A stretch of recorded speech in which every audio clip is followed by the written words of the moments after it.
Good. So all around this area, obviously here in the West Village, it's one of the most expensive zip codes to live in all of New York. You have apartments that are sometimes 10, 15 million dollars. The apartments here in this area that I'm about to show you, they're only appraised at around $3 to $5 million, but it's my favorite place in all of New York that I would choose to live if I could afford to live in this neighborhood. It's called Grove Court. Check it out.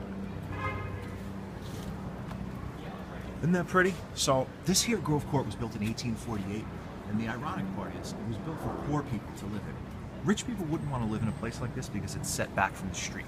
So servants, poor people, peasants, lower class, they're the ones that live in the back then anyway. Nowadays it's more sought after because it's quieter to be set back from the street, so it's where you'd want to be. Each doorway there has 3 apartments in it. They're each 2-bedroom, 2-bath, and again they're appraised at between $3 and $5 million. They used to call Grove Court Mixed Ale Alley, A-L-E, ale meaning like beer, because the people that lived here worked in restaurants, and they would get the bottom of the beer barrels, the unused portions. They would mix them all together to make one full barrel, and it had this reputation for being like loud and raucous, late 1800s, loud like that. And so they would mix the beer barrels all together to make one full barrel, and it was like the keg party of its day. So nowadays it's quieter, and like I said, a very sought after place to live in the West Village. Grove Court is.